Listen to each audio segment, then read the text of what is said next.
Today I'm going to talk about finding some resources and then coming up with a plan to start improving my art. When I first started learning to draw about 30 years ago or so, there really weren't that many resources available to me.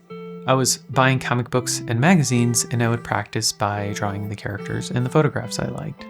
Occasionally I would find an art instruction book in the library, but they were usually pretty bad. Oftentimes there were these step-by-step books that never really gave any depth as to why they were taking any specific approach.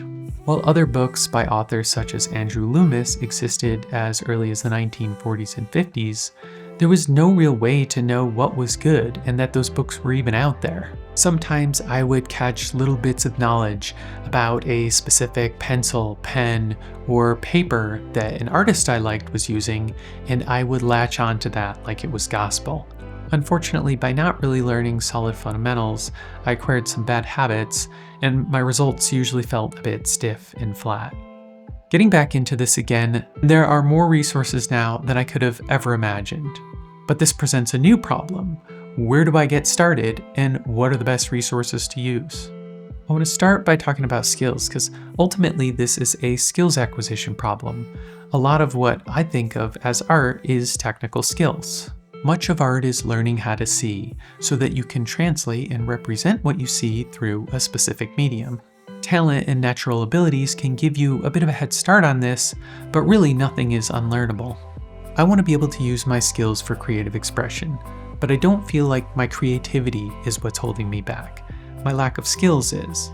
You don't hear many people complain that they can draw anything that they want from memory, but they just can't think of how to use that skill creatively. You make yourself more valuable and gain opportunity through a combination of having useful skills and abilities, and then being easy to work with and enjoyable to be around. Skilled people gravitate towards other skilled people. Now, to determine what skills to learn, I want to revisit a goal I had in a previous video, which is to be able to draw a comic or a graphic novel. There's a lot of things to learn to do this well, but I can't just jump in at random. Most skills have a logical progression, and there's a reason to have foundational skills before moving on to the more complex ones. The Russian psychologist Lev Vygotsky came up with this concept called the zone of proximal development, this space of activities that a learner can do, but only with guidance. Now, if you're working on something that's just way too easy, oftentimes that can result in boredom.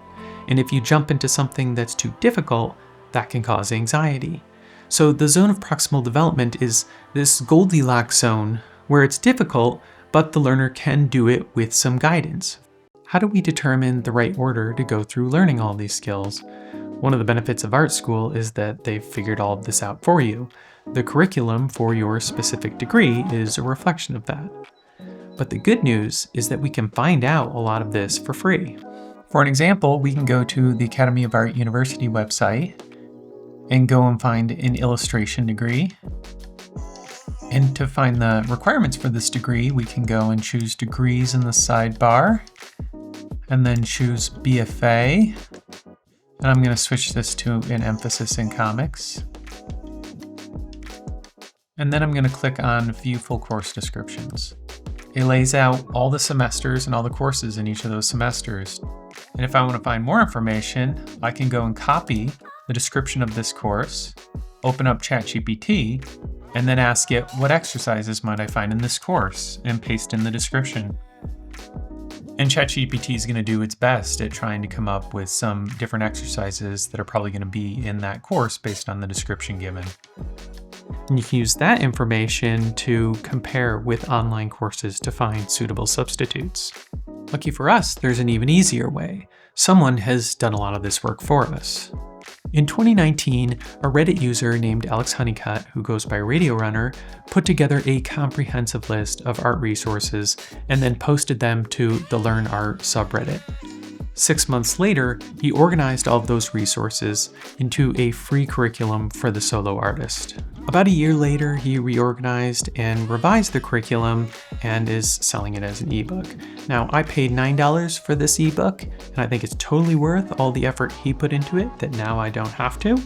And I'm probably going to be using a combination of both his free solo curriculum and the ebook to inform how I organize my own studies. I'll link to both of them in the description. The free version is split into 9 3-month terms. It suggests that you complete the whole thing in 2 years and 3 months. Now, based on the courses and the resources in there, this would probably be a pretty aggressive timeline. If your focus is on this full time, this would probably be the perfect place to start if you don't want to put together your own curriculum. The ebook is split into 6 terms, and it focuses a little bit more on finding free resources on YouTube to cover a lot of the course material, and it doesn't set a specific time frame for completion. Both of these are incredibly helpful as a list of resources and a map of logical progression through these skills, and that's how I'm going to be using them. At the moment, I'm more worried about just getting started and adapting than having a perfect plan or mapping out years in advance. I want to make sure that I'm not missing any core concepts that are going to catch up to me later on, and I want to establish good habits from the beginning. So I'm going to start at the beginning with the basics of drawing. Drawing is a skill that influences most other areas of art. It helps you to tell stories and communicate ideas, solidify thoughts, improve observational skills, build a visual library, and get better at mark making. I'm going to get started with the Proko.com Drawing Basics course, and then I'm going to supplement that with some YouTube videos and other books. In my next video, I'm going to get started on these courses, and I'll share my progress and thoughts as I go through the exercises. Subscribe to the channel to become a Negative Space Cadet and follow along with where we go next.